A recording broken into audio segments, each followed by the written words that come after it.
Hello, entrepreneurs, and welcome to the Possibility Partner Show.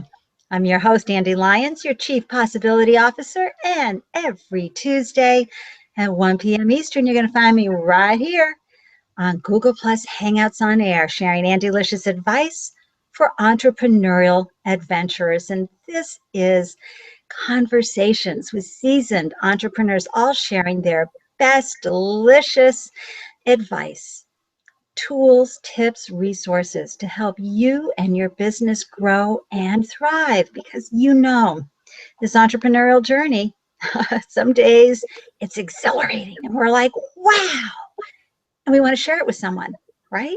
And other days you're terrified. You're hanging out in, why bother? What am I doing? Oh my gosh. And you want to share that too.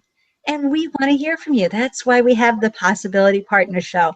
We're all here holding each other's hands, sharing the rut-rows and the woohoos, and celebrating this journey with all of you.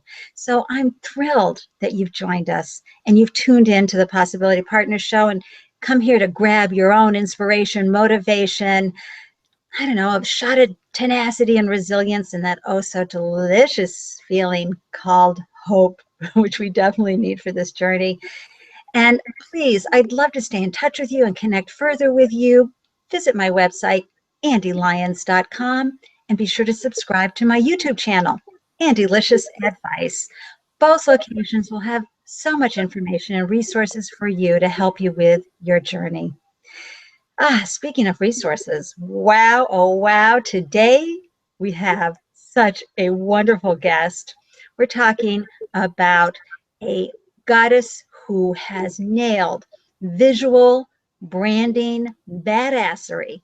Yep, it's the oh so delicious Dre Beltrami. Say hello to everybody, Dre. What's up? What's up? What's up? This is what I'm talking about. I had to have Dre on the show. This is a gal who has really nailed her branding, her voice, her offerings, her services. And I know along the way, she's made every mistake and more to learn and fine tune and hone her skills. So I'm so excited to hear her story today and share this great information with you. So Dre, before we get into visual branding strategies for the entrepreneur, let's talk about you. When did you become an entrepreneur? What was the catalyst that took you from being an employee to a badass boss? Well, that's what sort of makes me laugh is that there's some finite date because, I think I've been an entrepreneur for 15 years. Have I been making, full-time income or even any income at times? No. But I really am one of those that had that entrepreneurial itch since I was a kid. I always say, like, literally my favorite toy was an old register that a friend's dad gave me. Like, I would drive people up the friggin' wall by making them buy everything and play store with me. Like, I wasn't the Barbie girl. I was the little entrepreneur that wanted to negotiate and sell everything. So I think I've been an entrepreneur, at least at heart and my soul, for all my life. I've been the side job queen, but out of college and to get myself through college, fell into the corporate America scene, which is not my scene.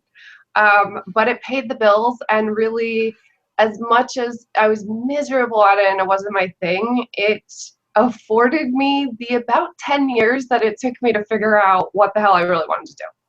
I went through lots of businesses. I went through lots of niches, like we like to say. I've been in every form of design, but they all really still to this day have gone into what I now know, like finally finding my mojo in the branding. All the aspects of design. I went to school for interior design. Interior design has a huge influence into branding. I mean, and so many things overlap for it. So I've been all over the map, but everything from business and accounting, which I did for a long time, and my buyer and manufacturer experience, everything has really gone into where I've gotten today. So it was a very bumpy road. And I know a lot of people, we compare ourselves, and a lot of people think that I came out of nowhere. I didn't really. I just, I got online only in the last year or so, but there was a lot of behind the scenes and a lot of years of doing it all wrong to get me to this place where I feel like I finally found the glove that fits perfectly. Oh, I love that. And entrepreneurs, hear what Dre is saying that is so important. You know, she didn't just sit down and become an overnight success. She has really built herself, trained herself through corporate America, through funding her business ideas on the side, diving in, diving out, diving in, diving out. And also, she's absolutely right about how the interior design world really gave her that fine eye, right, Dre, for really seeing color and where things should be Oh yeah. positioned. Oh yeah, contrast, balance, color, style, find helping people in interior design find their living environment style is a lot like finding your branding style. I mean, it's all again coming from within and coming from that voice within. So it's just a different medium to express that, in my opinion, and from what I do. So there's a lot of overlap for me there. And that was one of the most helpful parts of design that I probably learned that I infuse the hell out of in my branding work. Well, see, and I love that and this explains everything for me because when I found Dre online, I was say, what? She hasn't been around for a while, and yet I knew, I sensed her honed skill set. And she picked up things elsewhere and put them all together into this nice little neat package. But the other thing that's great about Dre is you see her, she bounces around. She'll be the first to say, oh, blew that, dumped that, fell over backwards on that. She has such a wonderful, authentic way of being. So speaking of that, how is it that, or what called to you to focus on visual branding strategies? I know you focus primarily with solopreneurs, but why did you choose that niche and that tactic for you? Again, I think it was an evolution over time. I've always been on the creative side, and I've always been on the visual side. As a for the honestly for the first 11 years of my life, I didn't really speak. Like I was painfully shy, and throughout that entire decade plus, I again was very visual and very internal, and I picked up a lot of that, the power of visuals. I did a lot of drawing and painting and all those sort of visual mediums. And then over the course of, my next 3 decades, like I said, I transitioned in and out of different aspects of design, which are all visual, whether it was the interior design or the web design or the graphic design. And each one of them had a little piece that I really liked, but they weren't the right fit. And I think, honestly, just by chance, a lot of it came because I understood that you needed branding to have a business. And I wanted a true business that was all me. So a lot of it was taking those different aspects of design from each of the different areas and then learning really the fundamentals of branding and putting that all together. I did not wake up and go like, I want to do branding. I had someone in corporate America once told me, I think I was interviewing, and they said, well, let me ask you this. Did your career find you, or did you find your career? And I always thought that was so poignant because it's true. Some of us wake up and we know exactly what we want to do and we go find it. Some of us are completely lost. We know there's something in there. It's one of those things like we'll know it when we see it, but we're not sure what the hell it is. That was me. Like, finally, it very slowly came together for me, and again, that helped with my own success in the business, is to narrow it down and focus and figure out what the hell I wanted. But it really was an evolution. It's not something that even 3 or 4 years ago I would have told you that this is what I was going to do at all. But branding, once I found it, was, like I said, it was the glove that fit. I was sold, done, like call it a day. That's what I'm doing. I love that. And I love that point that your career found you. How many entrepreneurs can wave and go, there I was minding my own business, right? And then, whoo, you get pulled in to doing something. And that's really, Trey, one of the best parts of the entrepreneurial adventure, because then you're really serving your purpose. Now, that may evolve along the way, folks. You may get pulled to do other things.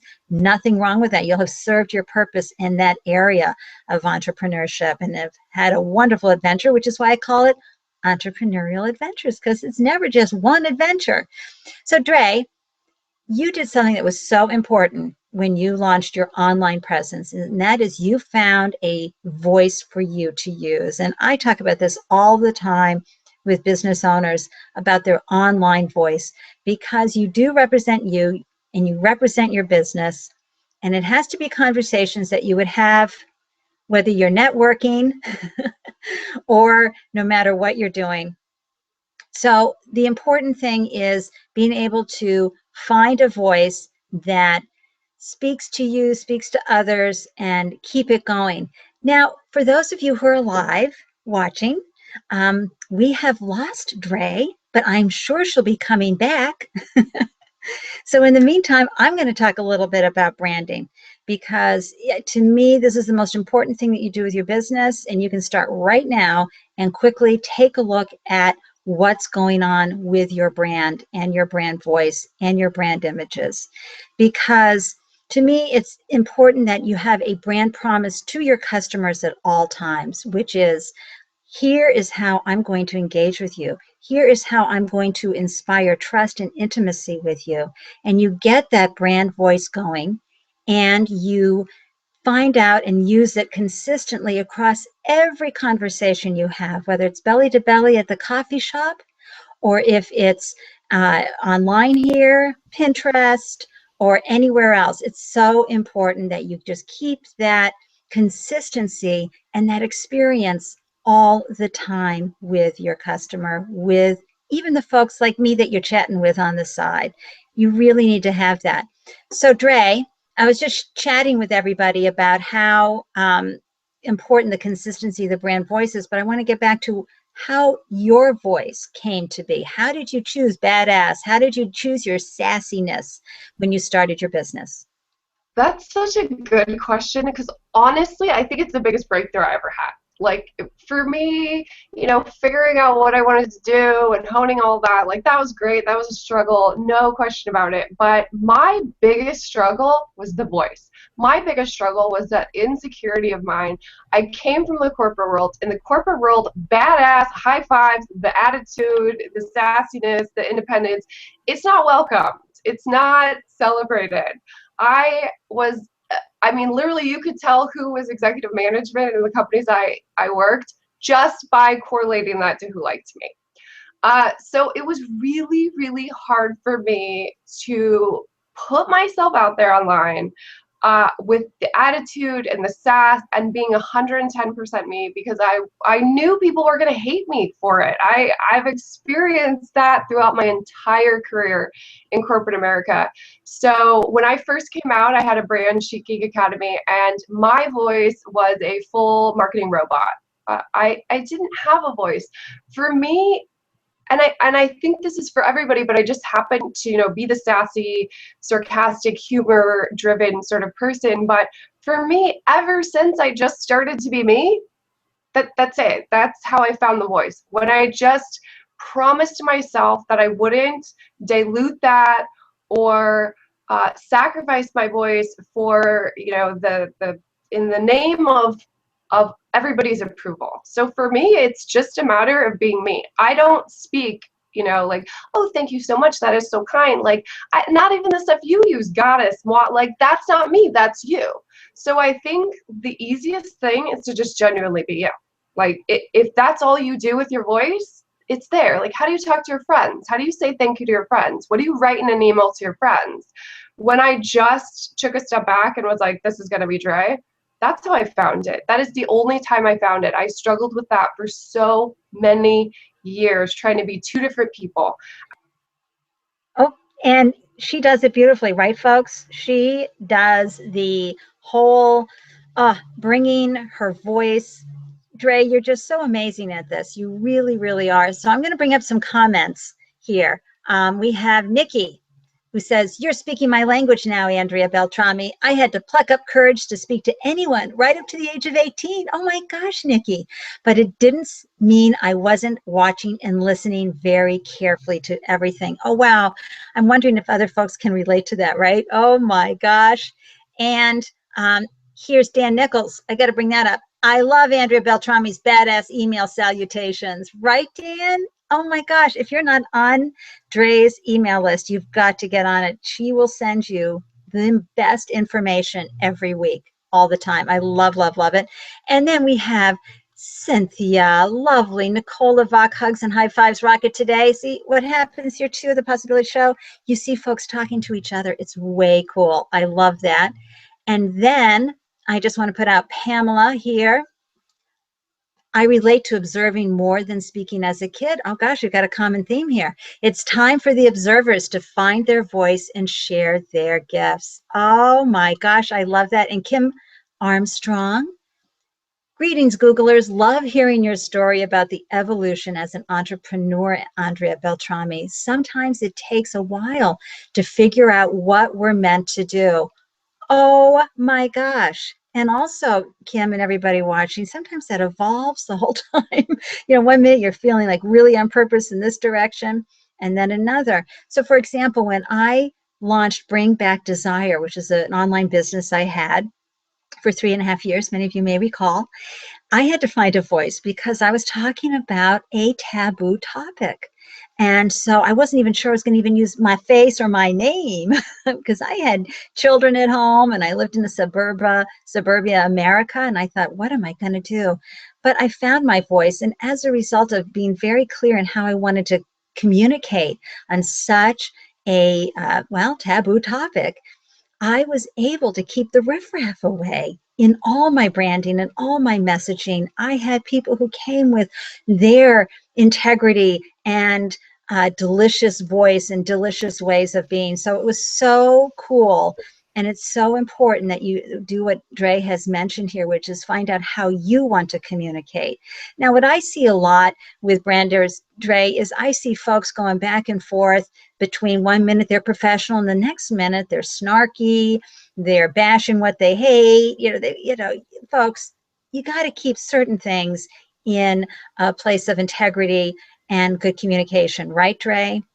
Along with the high five badass stuff, right? Absolutely. I mean, you have to be yourself, but we're still in business. You still have to, and especially online, don't post anything that you don't want a customer who's going to come to you with a lot of business to see, So you have to still have integrity. That has, to me, those are two different things. It's like, don't be a numbnuts out there, but be yourself. But if you happen to be a jerk off, curb that a little bit, because that's not going to help you online. Oh my gosh, I have to bring up another comment because we were getting so many great comments. Mel, hi Mel in Brooklyn. Andrea Beltrami, you have an amazing story. I am glad you did not give up on your dreams and goals. It is an inspiration to hear. Aw, I know. High five. And then George Green, your own voice is the source and force of your authentic power. Period. Yeah. Absolutely right, George. I tell you. Yeah, Dre, you are bringing such Andelicious advice to the show today. I'm so grateful. And I'm so grateful to all you live viewers who are tuning in. And those of you watching via replay, you got to hop on to the branded solopreneur. Did I do that right? .com, Dre? You got it. That's where you're going to find Dre and her amazing advice. So I really wanted to take a moment to make sure everybody's guided over to thebrandedsolopreneur.com. And also, this is the time in the show where I remind everybody, come on, increase your own brand awareness, your voice, your visibility by hopping into the Afterglow chat. Okay, that's after the show. Nothing gets recorded. You have incredible conversations with like-minded entrepreneurs who are all about helping. So please take the time, if you're here live, to join us in the Afterglow chat. It is good for you and your business. All right, so let's dive into branding. My badassary branding goddess. By the way, everyone, Dre did a wonderful job with a survey to decide how she was going to call one of her programs. So we need to talk about that.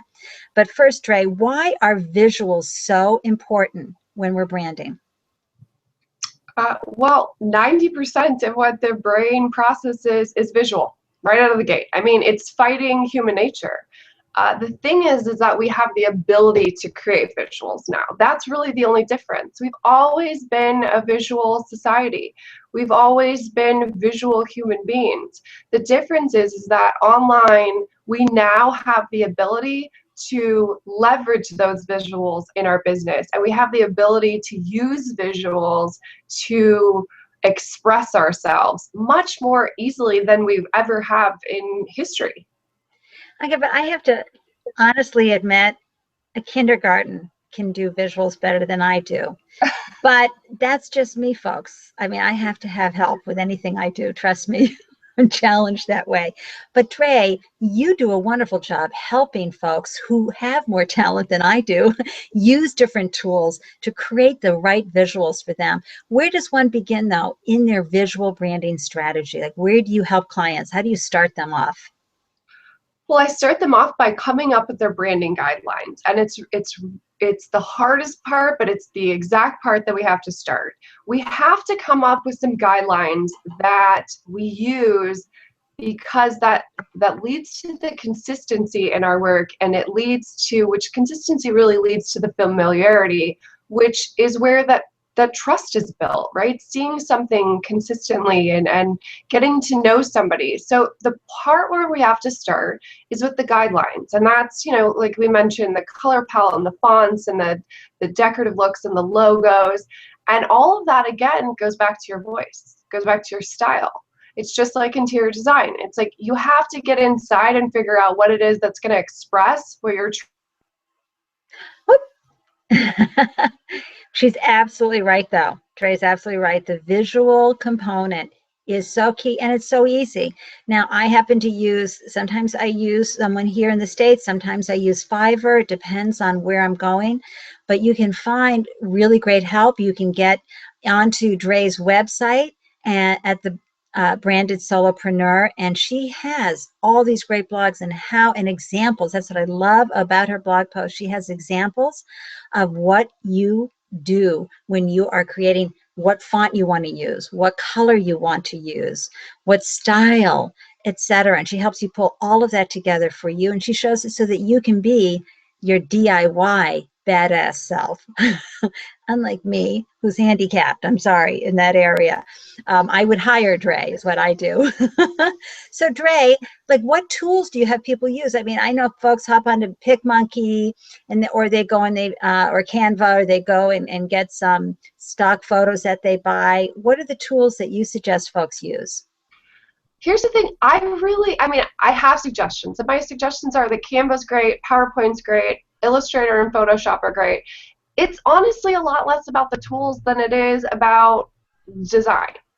People need to learn the fundamentals of design. If you want to design, you got to learn how to design. Just like I'm not a great writer, but I want to blog. So I read stuff about writing. You have to invest in skills that you want to hone. So all the tools any tool out there that you're comfortable to use is going to work.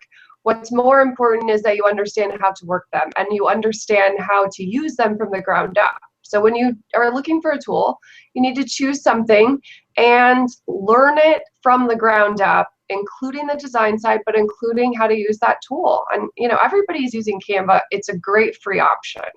Yep, absolutely. And so now it's fonts. I had no idea. I read your blog post on the font scene. Again, that's like TMI for me. I know Yeah. good font when I see it, though. I'm telling you, that's, I do know good design when I see it. I just can't create it. Yes. And you had a wonderful blog post on fonts, and I had no idea. Talk about that. Well, exactly. It seems so basic, and a lot of design is dumbed down to, is it pretty? And it's pretty because there's actually some foundation. It's pretty because the contrast is right and the balance is right. Well, typography is the same way. So there's an anatomy of the typography, and really understanding, how they work. People say serif or sans serif, and some, they understand what it is, but they don't really get, like, well, why does the font have that? And what exactly does that mean? And then kerning, the spacing in between your font. All of those things make things, quote unquote, pretty. So understanding how fonts work, how fonts are created, is going to allow you to use them better in your design. See, I love that. So when last week's guest, Blair Glazer, was having her website redesigned because it was about authority, she had to combine, using her fonts, that element of authority while maintaining her femininity for the conversation. And you just said you can tell a font can tell, it can exude emotion. It can exude, like you said, femininity, masculinity. It can be childlike. It can be very aggressive and powerful just in a font. So, if you find the right font and then you learn how to use it right, like half the battle is done, right? I mean, that's the branding guidelines that I'm talking about. And that's where start within and figure out what you want your visuals to evoke in an emotion. Absolutely. We only have 8 to 10 seconds to create an experience with customers, potential target audiences. And so by capturing in your own image, in your own branding style, exactly the emotion you want to evoke, right, Trey? That's key. Absolutely. And, I will argue that yes, we have 8 to 10 seconds a lot of times. But the great thing about branding is that when done right, you have a hell of a lot more than 8 to 10 seconds, because that's the whole thing that I mean by building trust. If you're consistent and people keep seeing you, guess what? Then they're going to want to explore you more.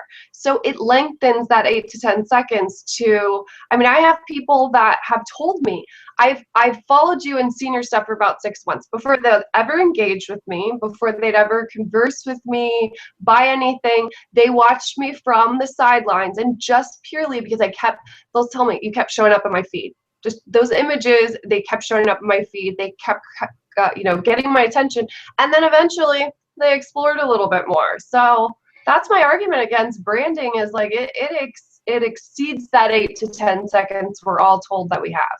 Absolutely. And so that begs the question, how did you decide to use the color, the fonts, and the designs that you used for your brand?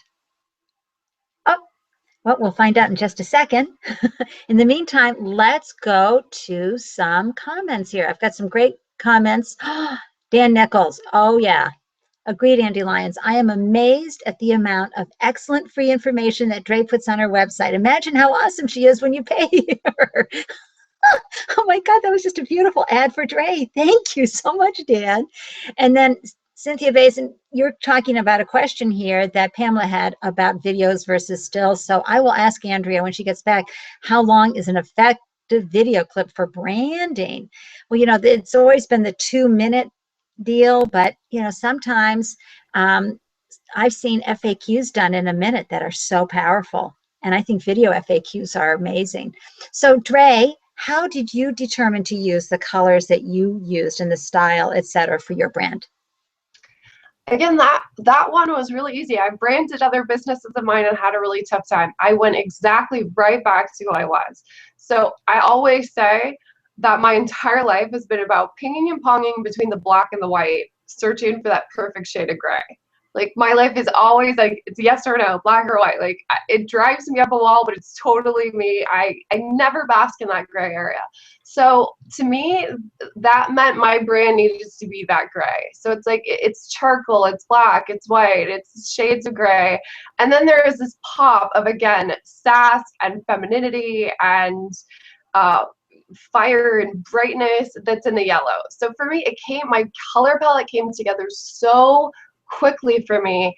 And I sort of also took that vintage look because I just am obsessed with vintage type thing. Like, I'm all about vintage. I love it. Clothes, accessories, home stuff. Like, I just love the old days. I've always thought I was born in the wrong generation. See, now you brought up a really good point, because you can do a focus group and see what your target audience wants, right? But heck, it's your business. You can also bring something that's meaningful to you, right? Absolutely. And I knew that doing the clean lines and all the foundational stuff was still going to be very aesthetically pleasing and exploratory for my audience. But again, like I said, our brands these days need to start with us. So it's got to infuse you. And I think that comes across, and it's another way to get that buzzword, authenticity out there is to make your brand a little piece of you. Right. And we have a little conversation going on in the live stream about videos and branding and how long, given, people again can just go, that's too long or too boring.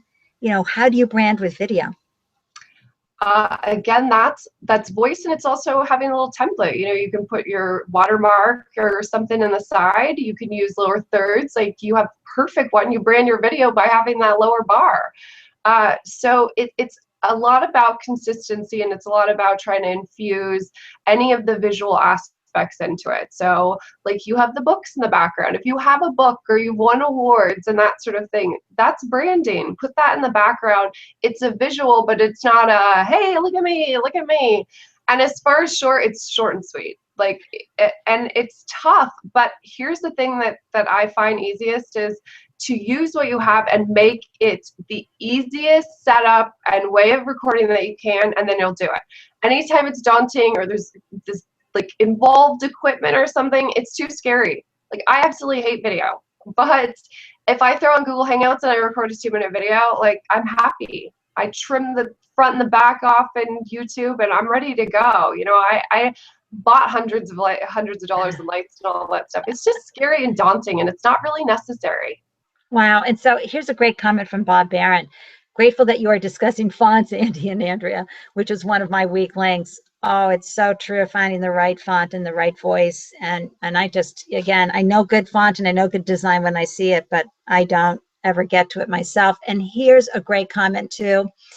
I am inspired by this conversation. Your stories are mirroring my own journey and claiming my authentic voice without losing the integrity while speaking of feminine fire, sacred sexuality, women's health, and heightened ecstasy that fuels our work, our lives, our happiness. Thank you.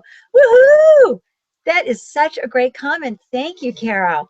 And of course, Nazim Beltrami, you're wondering about the whole Italian heritage for Dre. You're just going to have to hop into the Afterglow chat and find out more there. So we have, let's see, I've got another great one here. Richard, talk to me, guy. Stepping into your voice is so empowering. I've had to hire a coach to find out, where, what, how. We know ourselves, but sometimes we don't really know how to project or be ourselves online. So branding yourself online is just as important as branding your business. And again, it's the consistency of the conversation that you have with folks. Charles Dunkley, I got to bring up your comment. Andrea Beltrami's website has been extremely informative and eye-opening in showing just how effective visual branding can be. Combine that with her personality, and it's easy to see why she is successful. Oh my gosh, Charles, I agree 150%. I got to tell you, Dre, you have a huge fan club out here today. I love my badasses. They're badasses. Of course, they're awesome. So what are you seeing on the horizon for the branded solopreneur? What is exciting you? That I'm putting a course out. I mean, the first course, and it's going to be for all of those DIYers and those ones struggling. Like, it is a full soup to nuts type of thing. I am just really excited about helping my badasses, getting those solopreneurs branded up, and like everybody said, figuring out their mojo, like channeling that and getting themselves all branded up. Like, I am just so stoked of all the things that I have going on with the community and the badass posse that I'm building, and helping everybody out in the ways that I can. Well, you have to talk about your Badass Solopreneur Society and tell folks how they can join.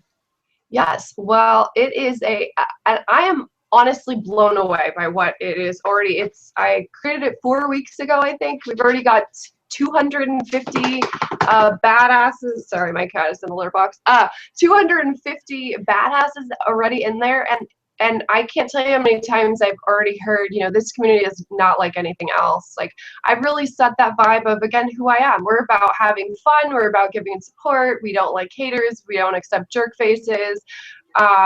It is such an open community to be yourself and to get help and support when, for all of us rolling solo, and to really channel our badass. So if you want to get in there, all you need to do is subscribe to my list, and you're going to get the free branding guide that I put together for solopreneurs, and an invite to our Badass Society, which is a private Facebook group that honestly is just, it's mind-blowingly epic. Well, here's what Nicole LaVox says. I can vouch for Andrea Beltrami about her amazing capacity to pull us out into our brand. She makes sure to have us show up and be very present in our brand. I'm still working on mine, but she has pulled out stuff that gets me real excited about my rebranding. Aw, Nicole. Oh, I love me some Nicole. She has been on a journey and I'm so proud of her. She's really has been doing the hard work and her rebrand is going to be amazeballs. Woohoo! Yeah, what I love best about Dre, as so many people have already spoken about today, is her fierce commitment, not only to her own personal and business brand, but to your brand as well. I mean, she's so committed deeply in a wonderful way. I can't get enough of her. I share her work whenever I see it. It's that amazing. And that's just my thumbs up for you and your work, Dre. Let's take a moment just to send out some mois and badass high fives to those folks who swung by and said, hey, I'm going to have to catch the replay, because it means so much to me that you stop by and say hello and share a moi.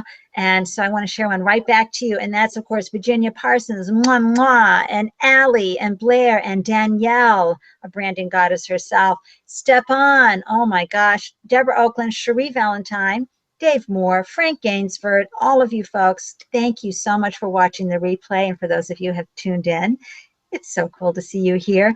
I want to mention about the books in the background. You know, I'm a person, as far as branding, I'm a person who supports entrepreneurs on their journey. So I like to have those reading materials I think that are important for the journey to help us stay inspired. And I switch off and on, or if a guest has sent me a book, I'll put it up front and center.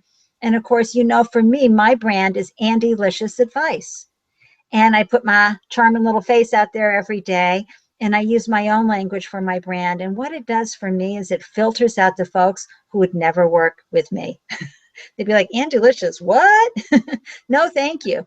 So Dre, talk just a little bit as we go to wrap up here. We're going to chat about what can folks do when their brand has gone bad, meaning they've made choices that don't feel in alignment. How can we recalibrate? How can we redesign? And I know that, you know, Nicole just talked about how she's redesigning. So Dre, what happens when we know that we are out of alignment with our brand and our images? Is it too late? Absolutely, it's never too late.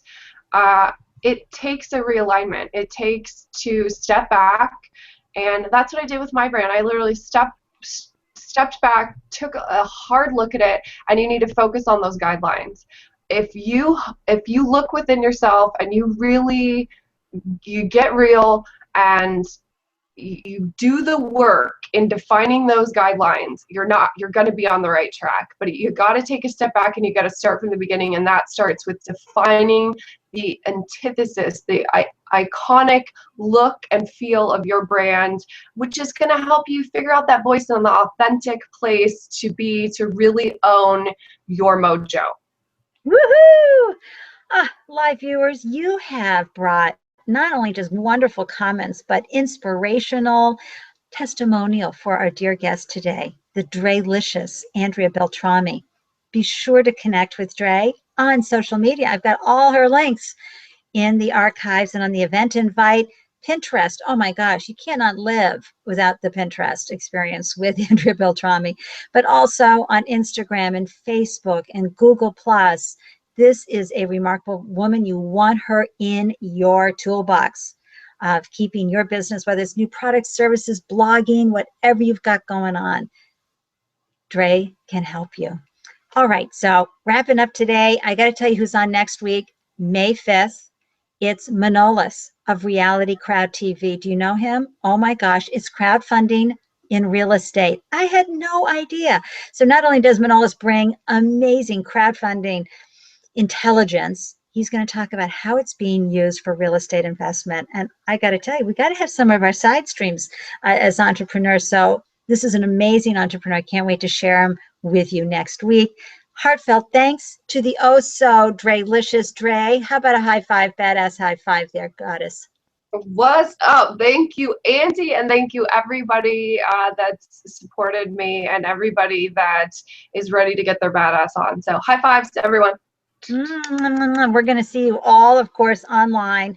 And I'm hoping we're going to see a few of you live viewers right in this green room as soon as I hit end broadcast. That link to the room is going in the comments section. Dre and I want to play. Come on, Yes, come talk to us after get Glow some Chat. badass in there. In the meantime, thank you all for having the courage to be an entrepreneur. And until May 5th at 1 p.m. Eastern, I'm wishing you an Andelicious day. Mwah, mwah, mwah.